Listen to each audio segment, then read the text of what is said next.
पुण्यामध्ये पोलीस भरती दरम्यान संगमनेरमधील तरुणाचा दुर्दैवी मृत्यू झालाय। मैदानी चाचणी दरम्यान धावताना चक्कर येऊन पडल्यानं या 27 वर्षीय तुषार बबन भालकेचा मृत्यू झाल्याची माहिती आहे। तर अवघं 50 ते 60 फुटांचं अंतर राहिलेलं असताना या तरुणाचा मृत्यू झाल्याची माहिती समोर येते। तुषारच्या मृत्यूमुळे भालके कुटुंबावर दुःखाचा डोंगर कोसळलाय। तर एकुलता एक मुलगा असलेल्या तुषारनं पोलिसात भरती होऊन आई वडिलांना चांगले दिवस दाखवण्याचं स्वप्न बाळगलं होतं, पण या स्वप्नपूर्तीच्या मार्गावर धावतानाच त्याच्या आयुष्याची दोरी तुटली आणि त्यामुळे आता हळहळ व्यक्त केली जाते। दरम्यान याबाबत तुषारच्या कुटुंबासोबत बातचीत केली आहे आपले प्रतिनिधी आदेश वाकळे यांनी। 26 वर्षीय तुषार बबन भालके हा पोलीस भरतीला पुणे येथे गेला होता, मात्र तो परत आलाच नाही।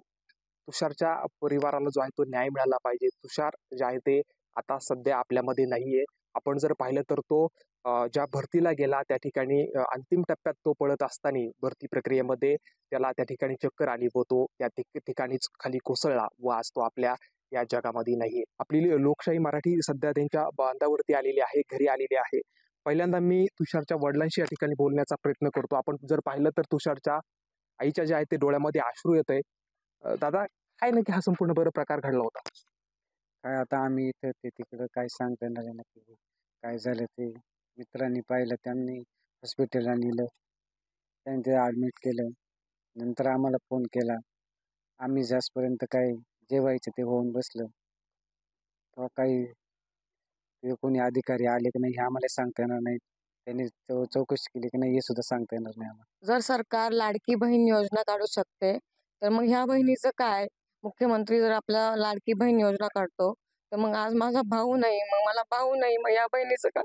इथं अधिकारी नाही आलं, कोण नाही आलं। आता आम्हाला आमचा मुलगा सुद्धा नाही, आता आम्ही काय करायचं? आता या गोष्टीला कोण जबाबदार आहे? प्रेक्षक हो, आपण जर पाहिलं तर या ठिकाणी एक नैतिक जबाबदारी आपण जी म्हणतो ती सरकारने ह्या कुटुंबाची घ्यायला हवी। जो तुषार अधिकारी होण्याचं स्वप्न घेऊन या कोटेबुद्रुक गावातून निघाला होता, त्या तुषारला जे आहे ते न्याय एकूणच मिळाला पाहिजे असं मला देखील या ठिकाणी वाटतंय। कारण की तुषार माझा देखील एक मित्र होता, माझ्या देखील एक माझा मित्र होता। माझ्याकडे देखील बोलायला शब्द नाही, मात्र या कुटुंबाला न्याय जो आहे तो मिळाला पाहिजे अशी मी विनंती करतो। कॅमेरामॅन सचिनसह मी आदेश वाघे, लोकशाही मराठी, अहमदनगर। लोकशाही मराठी ऐका, पहा, जागरूक रहा।